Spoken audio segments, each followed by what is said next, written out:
cost. In the previous class we have studied the different types of costs. In this class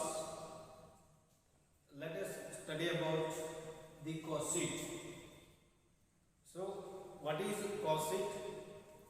What are the purposes or advantages of cost sheet, and also we learn about the specimen of cost sheet.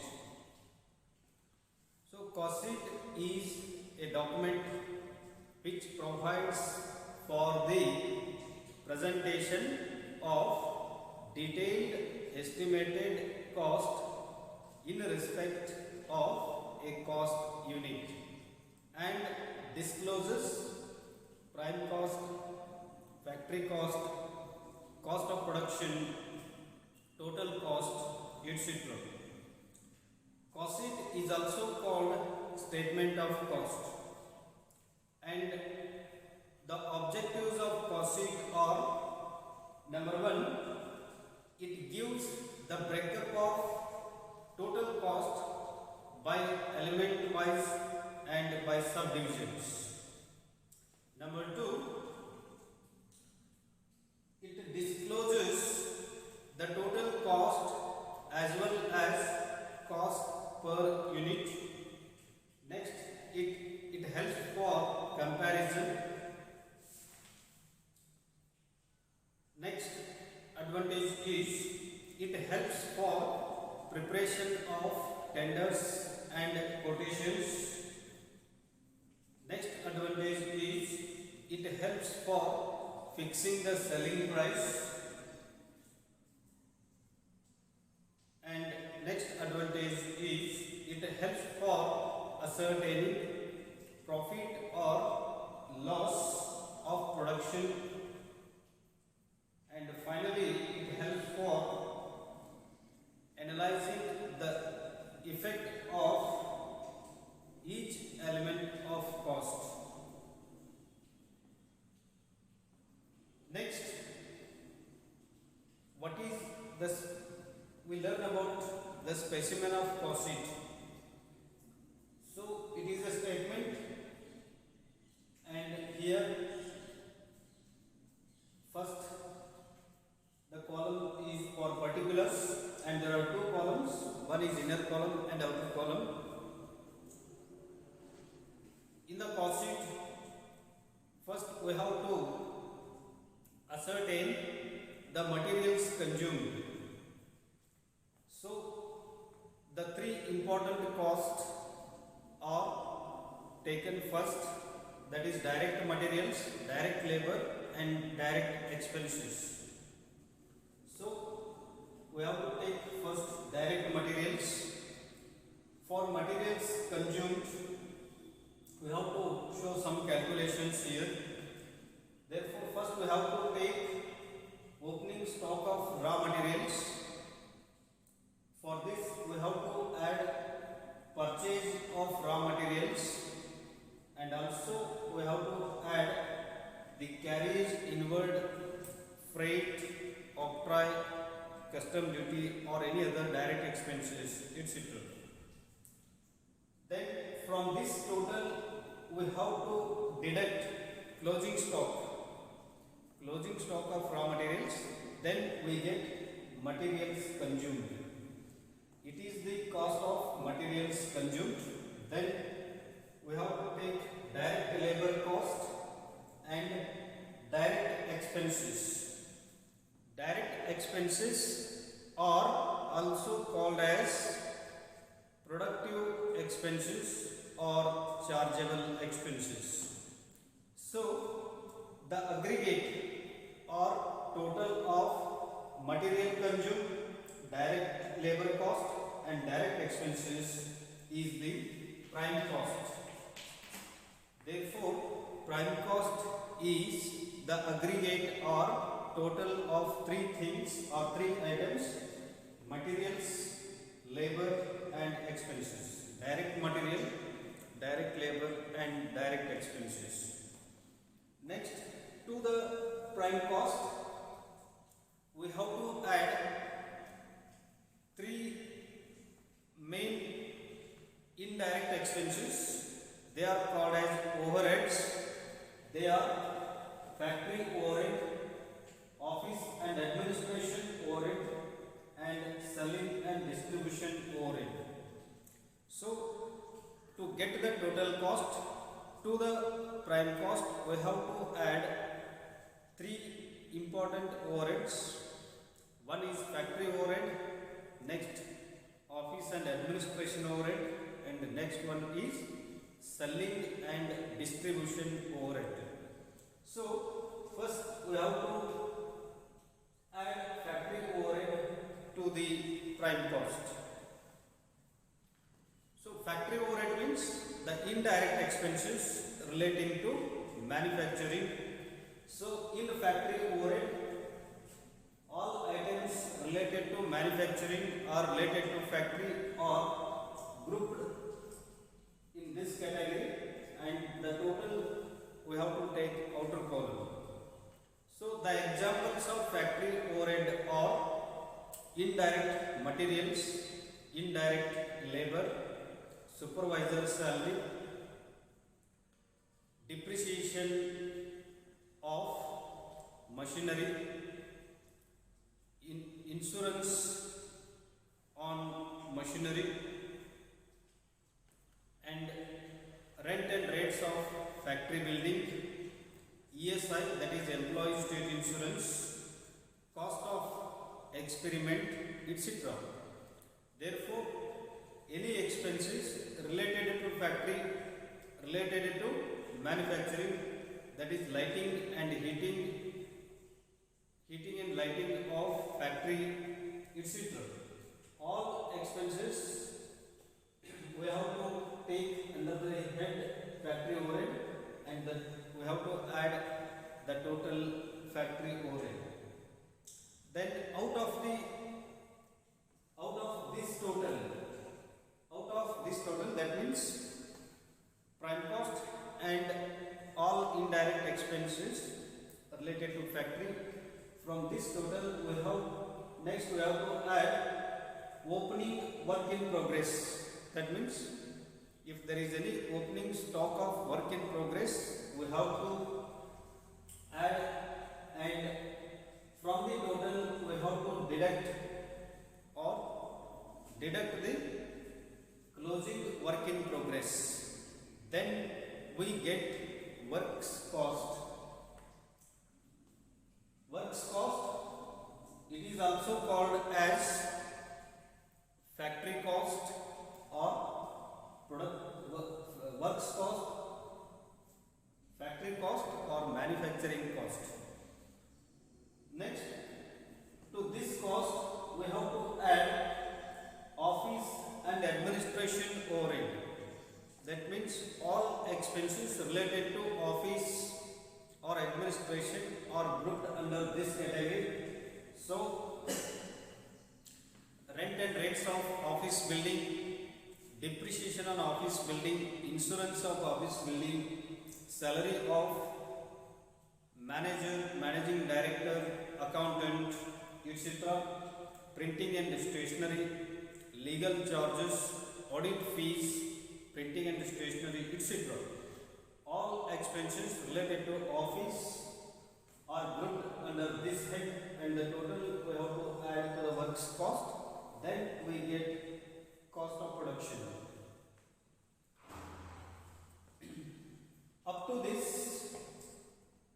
cost of production, the raw material has been converted into finished goods. So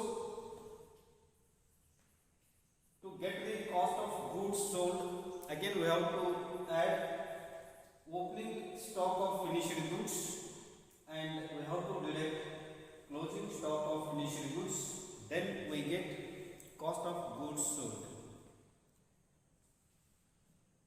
For this total, for the cost of goods sold, we have to add selling and distribution overhead,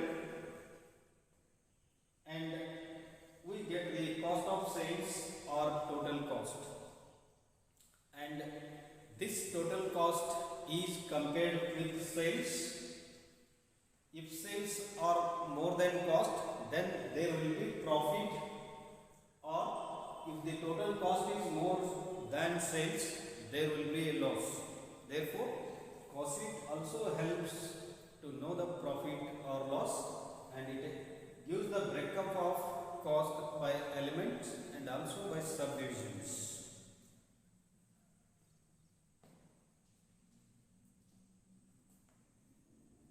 Next, we have to study one problem related to cost sheet.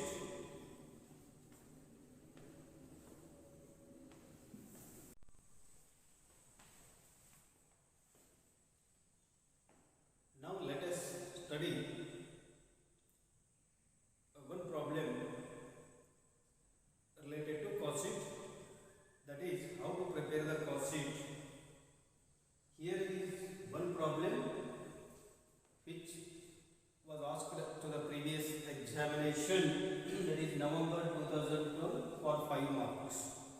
The data given here is a company manufacturing steel furnitures. It has received an order to supply 100 chairs, and the various items of cost are given here. Raw material 1000 kg at rupees 24.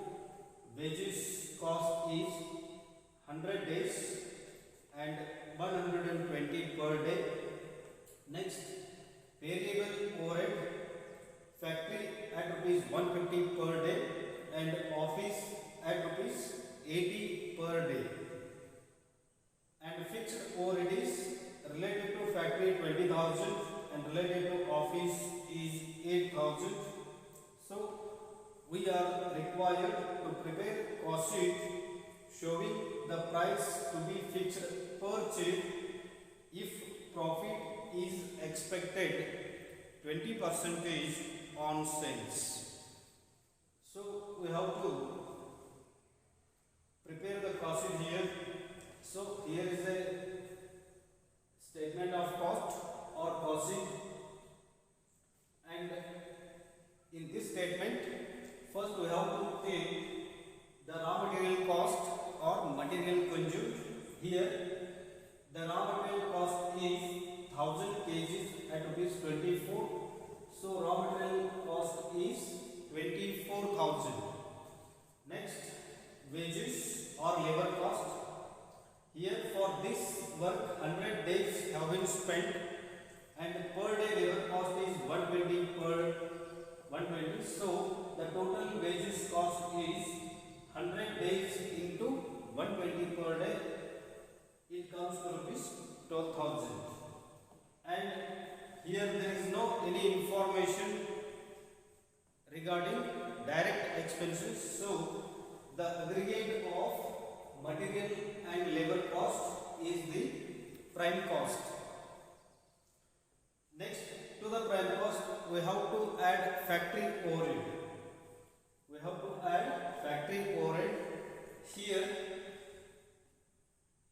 there are two overheads related to factory. One is variable factory overhead and the other one is fixed factory overhead. So the variable factory overhead is rupees 150 per day, and to execute this work 100 days have been spent. 100 days have been spent. So the factory variable factory overhead is 150 per day. So variable factory overhead is 150, and for 100 days it will be rupees 15,000. Next, fixed factory overhead. Fixed overhead related to factory is 20,000. So fixed factory overhead is 20,000. And to the prime cost we have to add factory overhead. Then we get works cost, and it is 71,000 here. And to the works cost we have to add office overhead, office and administration overhead or office overhead. Here related to office, the cost or expenses related to office is variable office overhead 80 per day and fixed overhead related to office is 8,000. So first we have to take variable office overhead. It is 80 per day. Variable office overhead is 80 per day, and we have to calculate for 100 days. It becomes rupees 8,000. Next, fixed office overhead is also 8,000, and by adding this office overhead to the works cost, we get 87,000. Here 87,000 is the cost of production and also total cost, because there is no any information regarding selling and distribution overhead. So it is the total cost here, and we have to add a margin of profit to get the sales price. So here the profit is 20% on sales. 20% on sales is equal to, profit is 20% on sales is equal to 25% on cost. This relation you have studied earlier. So we have to take 25% on cost and it will be 20% on sales. So it comes to 25% on cost, that is 25% on 87,000 is 21,750, and the total sales is 1,08,750 for 100 chairs. So the cost per chair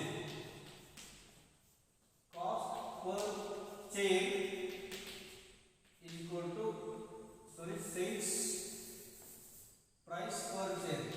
Price per chair is equal to 1,08,750. 1,08,750 divided by 100 chairs is equal to 1,087 rupees 50 paisa. So the total sales from 100 chairs is 1,08,750, and by dividing by 100 chairs we get 1,087 rupees 50 paisa. So the price per chair is 1,087 rupees 50 paisa.